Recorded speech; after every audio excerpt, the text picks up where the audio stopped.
వి gold trusted gold buyers. మీరు తాకట్టు పెట్టిన బంగారాన్ని విడిపించి ఈ రోజు ఉన్న మార్కెట్ ధరకు కొనబడును. నమస్తే, welcome back to IT media. నేను మీ ఝాన్సీ. ప్రస్తుతం మనతో AMFI registered mutual fund distributor Ramesh Pasupuleti గారు ఉన్నారు. వారితో మాట్లాడి మ్యూచువల్ ఫండ్స్ గురించి కొన్ని డౌట్స్ని అయితే క్లారిఫై చేసుకుందాం. నమస్తే సార్. నమస్తే అండి. సార్, మార్కెట్ ఇప్పుడు డౌన్లో ఉంది అంటున్నారు. మళ్ళీ మార్కెట్ పుంజుకోవాలంటే ఎంత టైం పడుతుంది? అంటే ఇప్పుడు కొత్తగా ఇన్వెస్ట్ చేసే వాళ్ళు జాగ్రత్తగా ఇన్వెస్ట్ చేస్తే మంచిది అంటారా? ఏ టైంలో ఇన్వెస్ట్మెంట్ చేస్తే మనకి మంచి రిటర్న్స్ వచ్చే అవకాశం ఉంటుంది? డెఫినెట్గా. అంటే ఇప్పుడు మనం పర్టికులర్గా చూస్తే అక్టోబర్ లాస్ట్ ఇయర్ 2024 అక్టోబర్ హైలో ఉంచి ఇప్పుడు వరకు చూస్తే నిఫ్టీ కూడా ఆల్మోస్ట్ 15% పడింది. అలాగే mid cap small cap index more than 30% 40% పడింది. కానీ ఒకసారి రికవరీ వచ్చింది. లాస్ట్ 1 వీక్ 10 డేస్ బాగా రికవరీ వస్తే ఆల్మోస్ట్ నిఫ్టీ కూడా 22,000 నుంచి 23,800 దాకా వచ్చింది. 5% పెరిగింది with in span of just 1 week. కానీ 15% పడడానికి 5 మంత్స్ పడితే 5% పెరగడానికి విత్ ఇన్ 1 వీక్లో పెరిగిపోయింది. రికవర్ అయిపోయింది, స్ట్రాంగ్ రికవరీ వచ్చింది. సో దీన్ని బట్టి మనకు అర్థమయ్యేది ఏంటంటే మార్కెట్ ఎంత ఫాస్ట్గా పడుతుందో అంత ఫాస్ట్గా పెరిగిద్ది. ఇలాంటి సిచ్యువేషన్స్ మనం ఇంతకుముందు కూడా చూసాం. ఒకటి ఏంటంటే ఉక్రెయిన్ వార్ వచ్చినప్పుడు కూడా 1 మంత్ మార్కెట్ 10% పడింది నిఫ్టీ. కానీ with in 1 week with in 15 డేస్లోనే 10% రికవర్ అయిపోయింది నిఫ్టీ. అలాగే నెక్స్ట్ కూడా హమాస్ వార్ వచ్చినప్పుడు కూడా, ఇజ్రాయెల్ వార్ వచ్చినప్పుడు కూడా 5% పడింది. సో అంటే క్రూడ్ ఆయిల్ ప్రైసెస్ పెరుగుతాయని 5% పడింది. మళ్ళీ విత్ ఇన్ 1 మంత్లోనే 5% రికవర్ అయిపోయి ఇంకా ఎక్స్ట్రా రిటర్న్ కూడా ఇచ్చింది నిఫ్టీ. సో అంటే మార్కెట్ ఎంత ఫాస్ట్గా పడుతుందో దానికన్నా ఫాస్ట్గానే పెరిగిద్ది.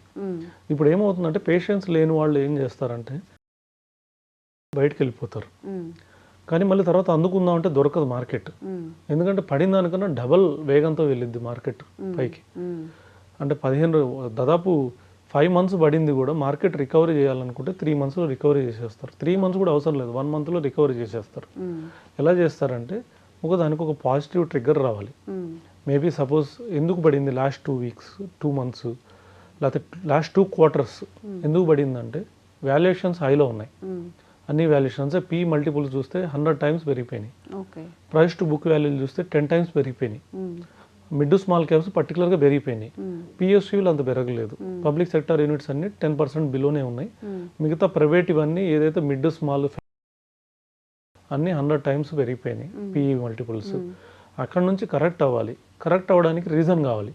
ఎప్పుడైనా మార్కెట్ పడడానికైనా పెరగడానికైనా ఒక రీజన్ కావాలి, ఒక స్ట్రాంగ్ రీజన్ కావాలి.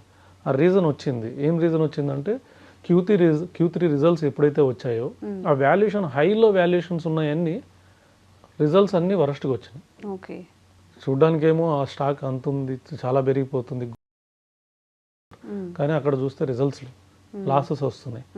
సో అప్పుడు ఏమైంది, ఇమీడియట్గా దాన్ని కరెక్ట్ చేసుకుంటూ వచ్చారు. 100 మల్టిపుల్స్ నుంచి 20 మల్టిపుల్స్కి తీసుకొచ్చారు స్టాక్ని 5 మంత్స్లో. అంటే మళ్ళీ నెక్స్ట్ Q4 రిజల్ట్స్ వచ్చినాయి. Q4 రిజల్ట్స్ ఎప్పుడైతే వచ్చినాయో జనవరి 1st వీక్ 15th నుంచి Q4 రిజల్ట్స్ ఎప్పుడైతే వచ్చాయి అవి కూడా బాగలేదు.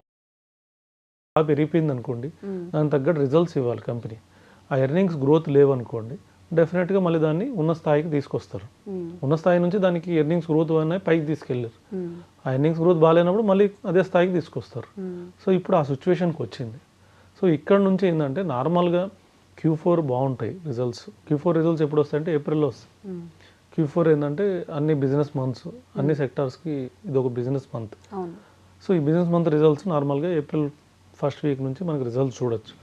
అవి బాగుంటే మాత్రం డెఫినెట్గా మార్కెట్ ఇక్కడ నుంచి రికవర్ అవుతుంది. ఇంకోటి ఏంటంటే ఆల్రెడీ ఓవర్ సోల్డ్ మార్కెట్, ఎక్కువ అమ్మేశారు. సో స్టాక్స్ అన్నీ అందరూ అమ్మేసుకొని కొంతమంది లాసెస్ బుక్ చేసుకున్నారు, కొంతమంది ప్రాఫిట్స్ బుక్ చేసుకున్నారు. మొత్తానికి ఓవర్ సోల్డ్ కేటగిరీకి వెళ్ళిపోయింది. అంటే దాని వాల్యుయేషన్కి వచ్చేసింది. సో ఇప్పటి నుంచి నార్మల్ ఎర్నింగ్స్ గ్రోత్ ఉన్నా కూడా దాని వాల్యుయేషన్స్కి ప్రైస్ టు బుక్ వాల్యూ కూడా 10 టైమ్స్ నుంచి 2 టైమ్స్ తీసుకొచ్చారు. సో ఇక్కడ అంటే సేఫ్గా ఉంది. సో కంపెనీకి రేపు ఏమైనా రిజల్ట్స్ లేకపోయినా కూడా కంపెనీ సస్టైన్ అవ్వగలదు. ఆ సిచ్యువేషన్కి వచ్చేసినాయి. ఇక్కడ నుంచి డెఫినెట్గా అప్వర్డ్ ఉండే అవకాశం ఎక్కువ ఉంది. దీనికి ఒక పాజిటివ్ ట్రిగ్గర్ కావాలి. మళ్ళీ రేపు ఎర్నింగ్స్ గ్రోత్ కానీ రిజల్ట్స్ కానీ బాగుంటే డెఫినెట్గా నెక్స్ట్ క్వార్టర్ నుంచి వెళ్ళిపోతుంది. అలాగే నెక్స్ట్ క్వార్టర్స్ నెక్స్ట్ వీక్ ఇంకొక పాజిటివ్ థింగ్ ఏంటంటే ట్రంప్ టారిఫ్ కూడా అమల్లోకి రాబోతుంది.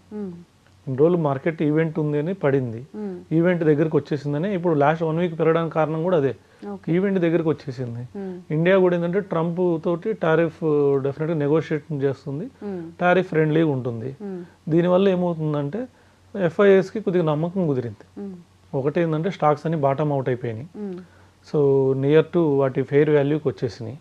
రెండోది వచ్చేసి ట్రంప్ టారిఫ్ కూడా ఆల్మోస్ట్ క్లియర్ అయిపోతుంది. డెఫినెట్గా ఇక్కడ నుంచి పైకి పోవడానికి అవకాశం ఎక్కువ ఉంది మార్కెట్. అంటే ఇప్పుడు రిస్క్ రివార్డ్ రేషియో అంటారు. ఇప్పుడు 100 రూపాయలు పెడితే దాంట్లో ఇప్పుడు 100 రూపాయలు పెడితే సో అంటే రిస్క్ కన్నా రివార్డ్ ఎక్కువ వచ్చే అవకాశం ఉంది. ఆ టైంలో ఇన్వెస్టర్స్ ఇన్వెస్ట్ చేయాలి. మనం ఇన్వెస్ట్ చేయబోయిన ఇన్వెస్టర్స్ ఇన్వెస్ట్ చేయాలి. సో మనం ఏంటంటే నార్మల్గా ట్రెండ్కి అగెనెస్ట్గా వెళ్తున్నాం. సో మేబీ ఒక పాయింట్లో మనం కూడా అంటే మార్కెట్తో పాటు ప్రయాణించాల్సి వస్తుంది కాబట్టి కొద్దిగా బయింగ్ వస్తే డెఫినెట్గా మంచి రిటర్న్ వచ్చే అవకాశం ఉంది. కాబట్టి ఇప్పుడు ఎవరైనా ఇన్వెస్ట్ చేయాలని వెయిట్ చేసే వాళ్ళు ఉంటే ఓ 50% ఇప్పుడు ఇన్వెస్ట్ చేసేయచ్చు. ఎందుకంటే ఇంకా వెయిట్ చేస్తే మార్కెట్ పూర్తిగా పైకి వెళ్ళిపోయింది అనుకోండి, తర్వాత మార్కెట్ చూసి బాధపడాలి, అరే ఆ రోజు నేను ఇన్వెస్ట్ చేస్తుంటే బాగుండేదని. అలా బాధపడకుండా ఇప్పుడు కొద్దిగా ఇన్వెస్ట్ చేసుకొని ఇంకొద్దిగా పడినా ఇంకొద్దిగా ఇన్వెస్ట్ చేసుకోవచ్చు. 100 రూపాయలు అంటే 50 రూపీస్ ఇక్కడ ఇన్వెస్ట్ చేసేసి పడితే మిగతా 50 ఇన్వెస్ట్ చేయొచ్చు. పెరిగితే కూడా మనకు 50 రూపీస్ ఆల్రెడీ ఇన్వెస్ట్ చేసాం కాబట్టి దాని రిటర్న్ ఉంటుంది ఆల్రెడీ. సో మనకేమీ ప్రాబ్లం ఉండదు. సో ఈ విధంగా ఇక్కడ నుంచి స్ట్రాటజీ తీసుకోవాల్సి వస్తుంది. ట్రెండ్ కూడా పాజిటివ్కి టర్న్ అయింది. సో ఆఫ్టర్ ఏప్రిల్ తర్వాత నుంచి మనం పాజిటివ్ ట్రెండ్ చూడొచ్చు, ఇన్వెస్ట్మెంట్ చేసుకోవచ్చు డెఫినెట్గా.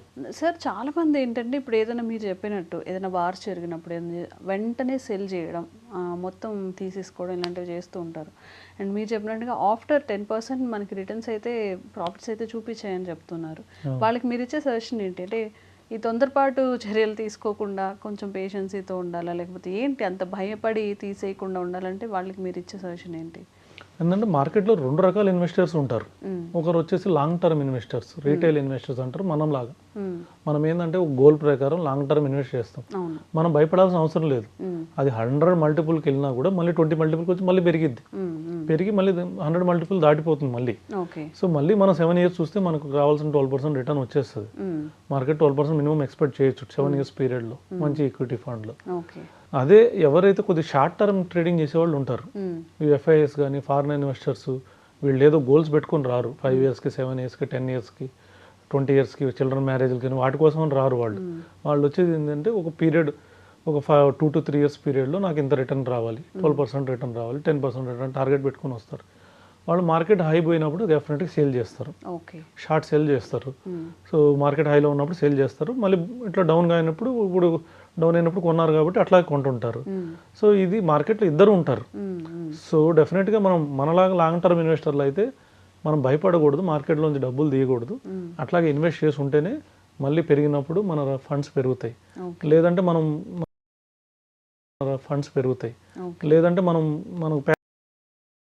ఫుల్ లాస్లో తీసేసుకుంటాం.